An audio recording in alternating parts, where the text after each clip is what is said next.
Buenos días y bienvenidos a todos. Welcome, everyone, and good morning.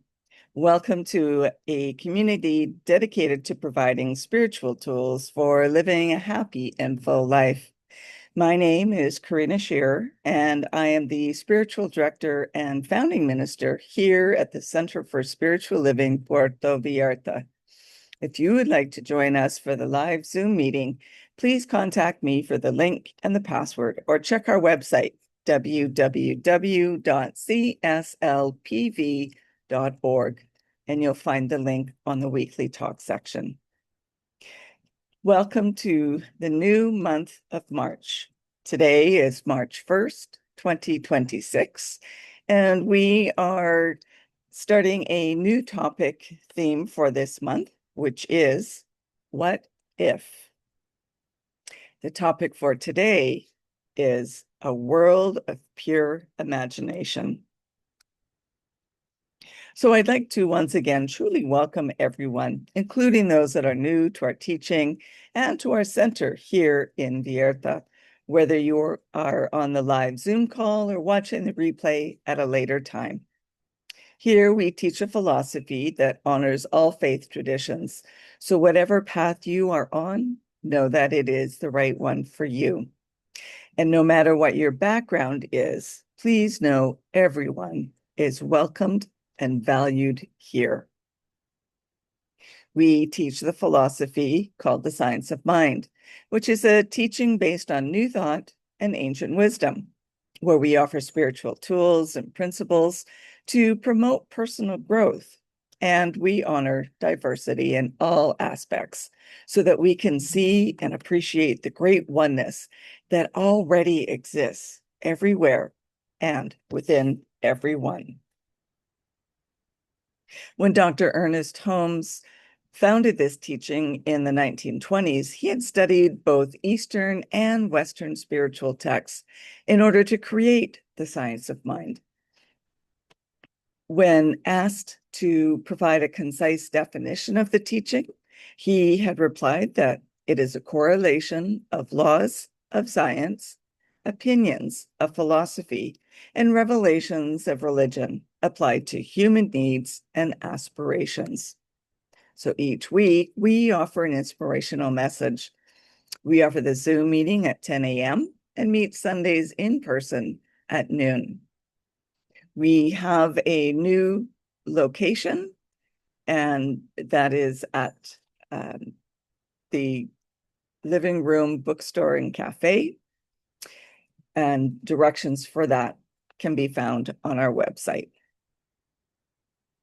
So as we do each week, let's review our purpose, vision, and mission statements.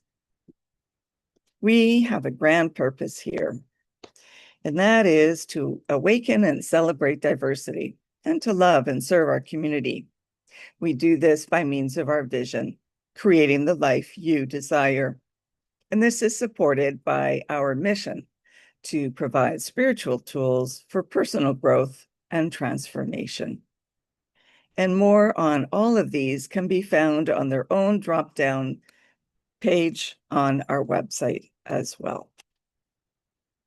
And so let's continue our tradition of reading the creative thought affirmative prayer for March 1st, 2014. So that was the last year of the Creative Thought magazine being in print. And as you know, or may not yet know, Creative Thought prayer or affirmative prayer is always spoken in the first word, in the first person. So take these words as your own if you so choose. There is one infinite, eternal, and universal intelligence. It is love and law. It is omnipresent and flows in and through everyone and everything, being the absolute all, in all, and as all. Consciously aware of this divine self as me, I now surrender all appearances of fear, lack, and limitation.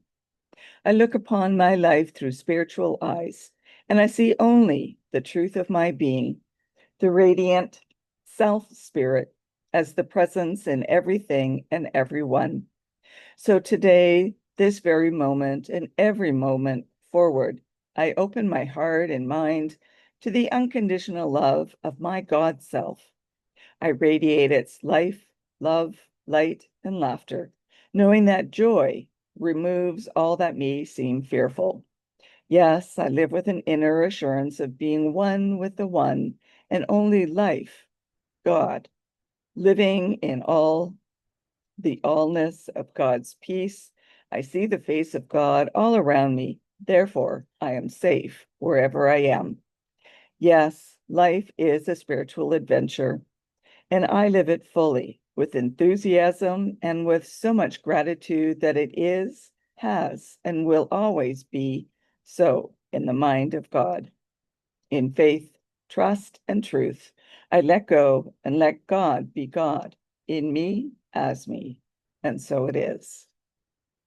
And that was originally submitted by licensed practitioner Annie Jensen from Palm Desert, California.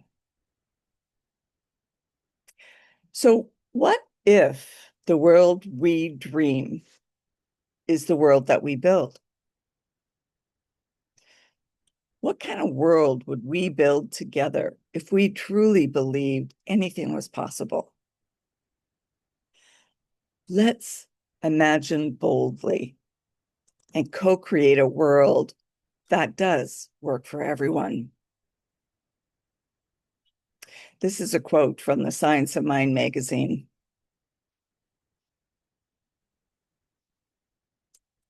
When we use our creative imagination and strong faith, it will create for us, out of the one substance, whatever we have formed in thought. In this way, we become a co-creator with God.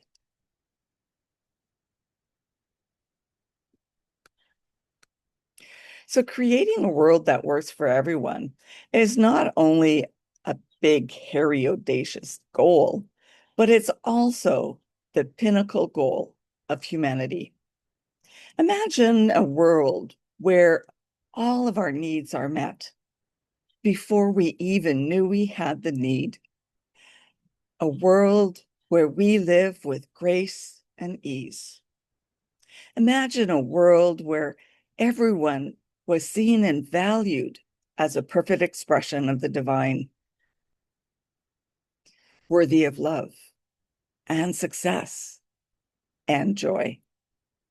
What if, as Ernest Holmes writes, we use our creative imagination in strong faith to become a co-creator with God? And in that faith and creation, we make a space for everyone to be seen, to be heard, and to feel like they belong. We need our imagination to consider this idea. We need our imagination to have the wisdom, the courage, and the strength to stand as our best selves as we see beyond the walls and politics of divisiveness. We need our imagination to see the love and joy and peace and unlimited possibilities that the universe has to offer us to get to a world that works for all. Dr. Mark Lamont Hill said, "We have to be able to build a world that doesn't even exist yet. That's a different imagination." And what if we all tapped into a different, loving, unifying, transformational new imagination? Holmes wrote this: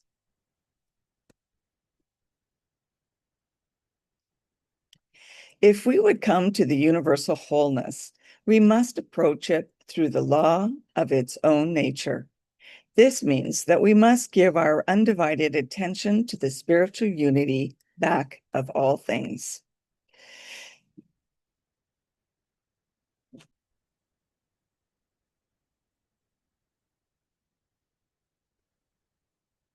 So perhaps the most difficult thing for us to perceive is that there is one life running through everything, one presence manifest in everything, and one person individualized through everyone. That perception of unity sees through all differences to one universal sameness. But unity does not mean uniformity. We don't all have to look alike, think alike, act alike, but the world is learning that we must all have unison. The infinite one manifests in infinite variations, each rooted in the one, but each divinely unique in its own right. Good, bad, high, low, across, above, and beneath are all one in the infinite mind. So today, I seek a union with my life. Today, my imagination reaches back through all differentials and differences to the universal sameness. Today, I know that I am in God. God is in me. We are one. Today, as never before, I shall seek to sense this divine union of the soul with its source and of all people with the infinite.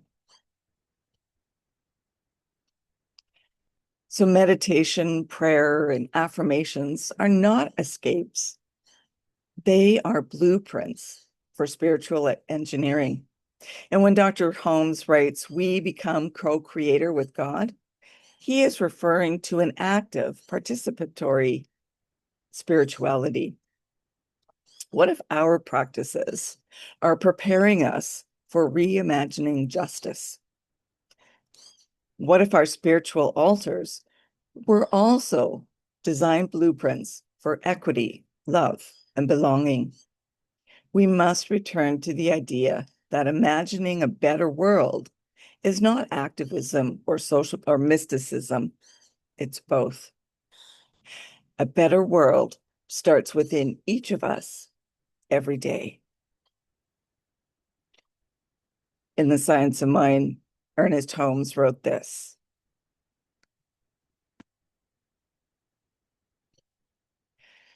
to daily meditate on the goodness of life and embody the great ideal is a royal road to freedom, to that peace which passeth understanding.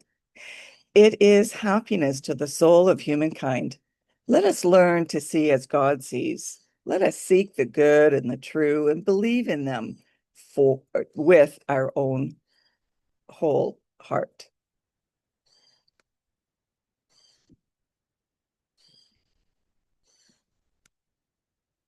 So let's harness artificial intelligence, or AI, for the good. AI is influencing every aspect of society, including education, labor, and health care. But its trajectory is determined by the imagination of its creators and its users. That's us. AI learns from the ways people use it. What if we guided AI and other technology with sacred vision? Instead of automating inequality, could AI be used to uplift marginalized voices, to distribute resources equitably, or model restorative systems? Imagination, in this sense, becomes a moral compass.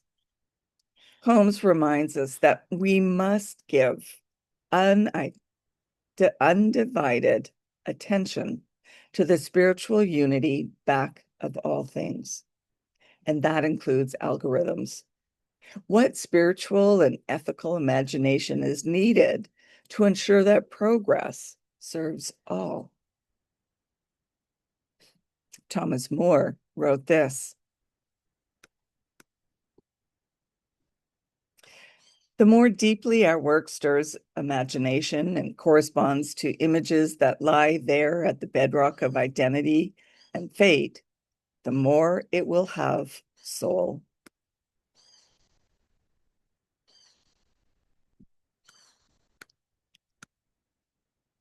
And here's a little story for today. At dawn, a small chapel prepared for a memorial service. The caretaker had the names and dates, but not the shape of the moment. He turned to an AI tool, not to write the prayer, but to gather what was scattered. It organized the names, recalled lines of poetry, and suggested music fitting to the season. When the service began, the room was quiet. No one sensed a machine. What they felt was space. Technology carried the coordination so the human heart could carry the meaning. The prayer was spoken slowly, imperfectly, with pauses no algorithm could plan. Tears arrived, unscheduled. Silence did its work. Later that week, a teacher used AI to translate an ancient blessing. A hospice chaplain to help shape letters families could not yet write, and a musician to capture melody born in meditation. In each case, the sacred did not belong to the tool, but to the attention, intention, and love. AI did not create reverence. It declared the ground for it, or pardon me, it cleared the ground for it. So light a candle or a chalice. It served the moment, making room for what mattered most.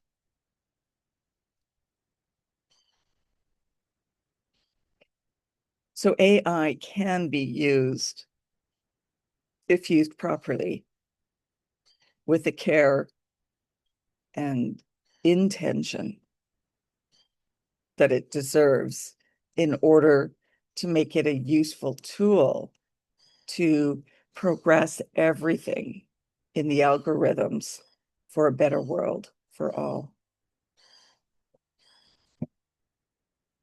So we are witnessing global unrest fueled by inequality, climate anxiety, and political extremism. Yet amid the discourse, grassroots movements such as mutual aid networks,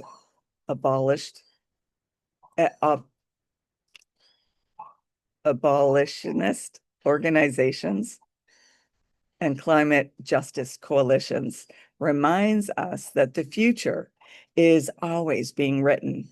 So what if we used imagination, not just to escape, but also to liberate? Dr. Mark Lamont Hill's challenge to build a world that doesn't even exist yet isn't fantasy. It's a spiritual movement and a spiritual imperative. Imagination comes or becomes a holy act when we dare to envision safety, justice, and belonging for all. The quote from Dr. Holmes reminds us, when we use our creative imagination in strong faith, we co-create. But the question is, what are we creating? Albert Einstein said this: imagination is more important than knowledge. Knowledge is limited. Imagination encircles the world. So let's imagine and co-create a world that works for everyone. The world we imagine shapes the world we create. In a time marked by conflict, disconnection, and technological acceleration, we are called to remember that imagination is not fantasy. It is spiritual power. As Ernest Holmes teaches us, when we use our creative imagination in strong faith, it will create for us whatever we have formed in thought. And this is our sacred invitation to become conscious co-creators of a world that works for all. Whether we are reimagining justice, guiding AI with ethical vision, or praying our way into bold new paradigms, spiritual imagination becomes the first act of transformation. We are not waiting on the world to change. We are imagining it into being.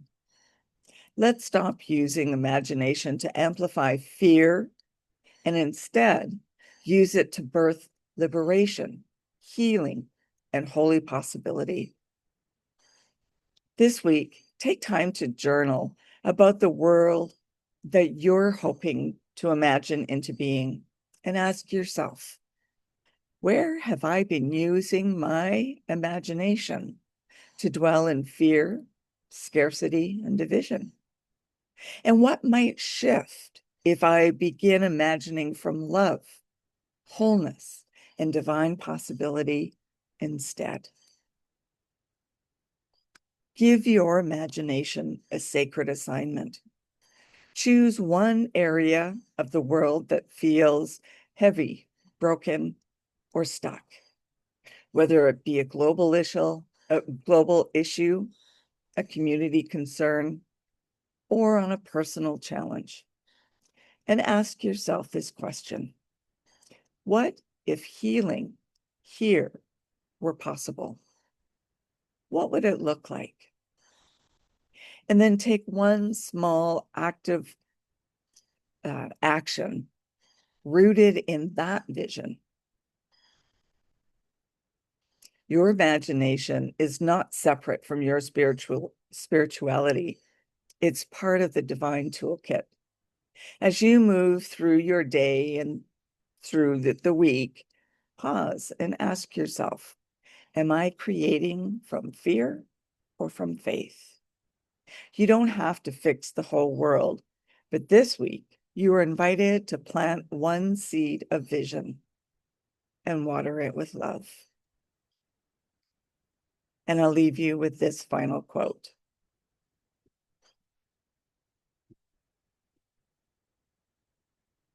Cherish your visions and your dreams, as they are the children of your soul, the blueprints of your ultimate achievements. And that leads us to our affirmation for this week. I believe in the power of collective imagination. And now it's time for news and updates at our center. As I mentioned, we are now meeting at the Living Room Bookstore and Cafe in Cinco de Diciembre. The location is noted on our website. And if you are interested in learning more about the science of mind teaching, we do offer courses via Zoom as well as in person. So connect with me or check our website for details. And there's also a survey for your input. So you can let me know what classes or courses you are interested in taking so that we can plan for those as well. And if you would like a one-on-one connection for spiritual mind treatment, please connect with me so we can arrange for that. If you would like to commit to being a member of the Center for Spiritual Living Puerto Vallarta for this current year, or would like to be on our board of trustees, please contact me so you can receive the current application forms. And I'd also like to remind you to like, comment, and subscribe to our YouTube channel and our Facebook page. And remember, when you do comment on our YouTube channel, it does affect the algorithm so that it can be seen by more people and more people can come and join us if they so choose. And also let me know if you would be interested in receiving our weekly post on Substack. And now it's time for our mindful giving and financial support of our spiritual home. We rely on your support to continue our center here in Puerto Vallarta so that we can continue offering this powerful teaching of the science of mind. We bless the financial gifts that you give today. Every donation is greatly appreciated, no matter the amount. Donations can be made via our website, www.cslpv.org, and you'll find donate buttons both on the landing page as well as on the page for the weekly replay of the videos. So you can make payments through PayPal or Tithely. Alternatively, we still do accept cash as well as checks. So if you would like to send us a check, you can address it to CSLPV number 403, 2125 Birch Road, Kelowna, BC, V1Y, excuse me, 8N1. And now please join me in our offertory affirmation. I know that my giving blesses and multiplies all that I am, all that I have, and all that I give and receive. I do give eternal thanks for the abundance that is mine to share. So thank you for coming and sharing this time together. And please, let's continue practicing peace. We can each be a force for peace and nonviolence. Our words and actions create ripples of peace all around us and beyond. Peaceful living includes acting with compassion, kindness, and consideration, and also includes standing up against injustice. Today, more than ever, we need to stand for peace. Hug your friends, hug your loved ones, hug your neighbors. May peace and love be with you all. Namaste.